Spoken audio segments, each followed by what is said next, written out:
Picture this. It's 7 at night and you're still at the shop. The trucks are parked.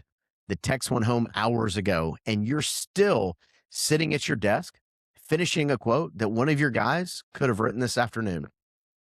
You tell yourself it's just faster this way. You tell yourself you're only making sure it gets done right. But here's what's actually happening. You have built a business that cannot run without you in the building. And today, I want to talk to you about the trap that you put there, the trap of doing too much. Because this one doesn't look like a problem. It looks like dedication. It looks like leadership. And that's exactly why it's so dangerous. Welcome to Freedom Blueprint Podcast. This is the show where we help home service leaders grow themselves, grow their teams, and grow their business. I'm your host, Justin Deese, and if it feels like everything in your business runs through you, this one's going to hit close to home. Doing too much is not a sign of how committed you are. It's a sign of how little you've built around you. Now, before I turn that mirror on you, let me turn it on myself. Personal confession here. For years, I was the bottleneck. I told myself I was just the hardest worker in the building.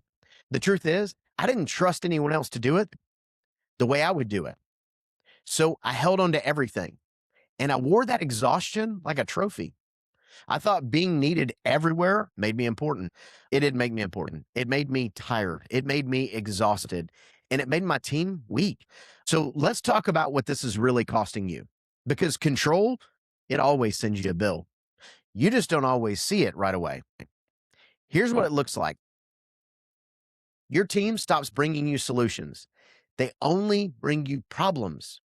And why would they think it through when you're just going to jump in and solve it anyways?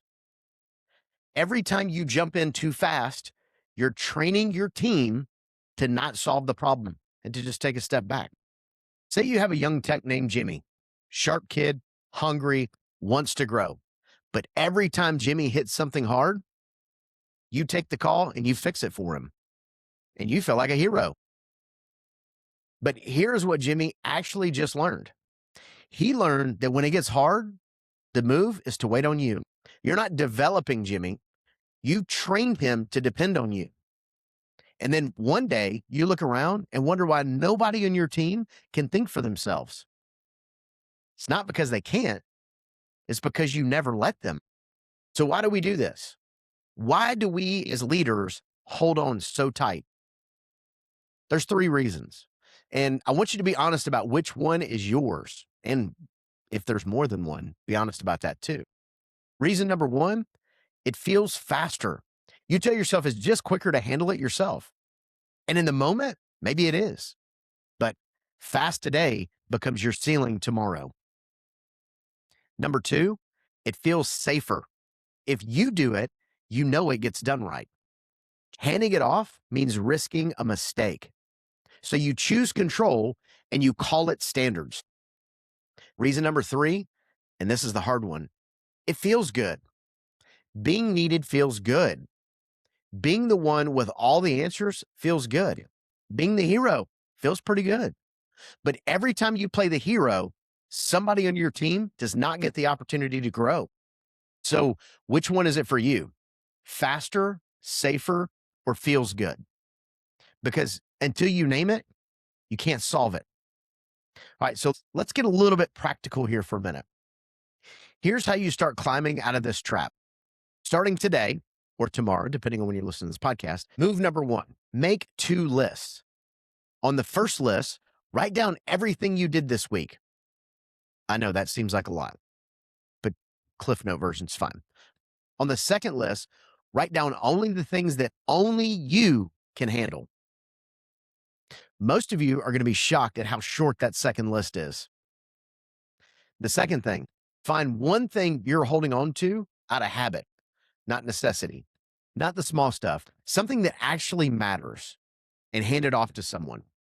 Now, when we say hand it off to somebody, obviously you need to give some coaching and some training in order to do that, but let someone else take the reins on that thing.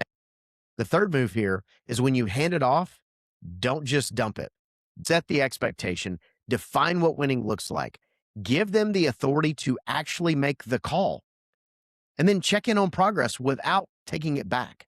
The fourth thing, the next time someone brings you a problem, do not answer it. I know that's hard. Instead, ask them this question: how do you think we should handle it? Then be quiet. Let them work through it.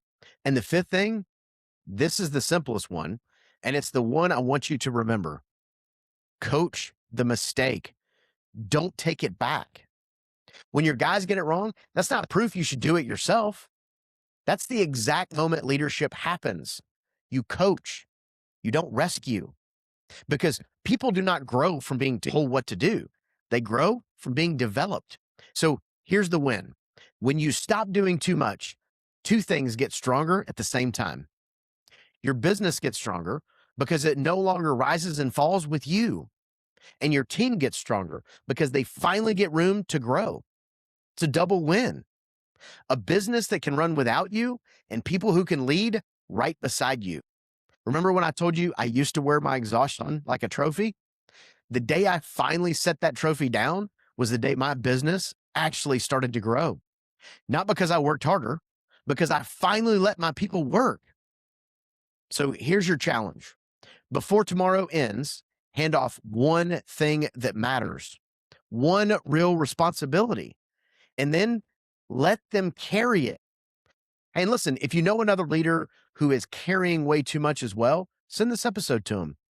It might be the thing that sets them free. Make sure you subscribe so you don't miss what's coming up next. Lead with intention, build people, not dependency, and keep letting go. And as always, keep crushing it.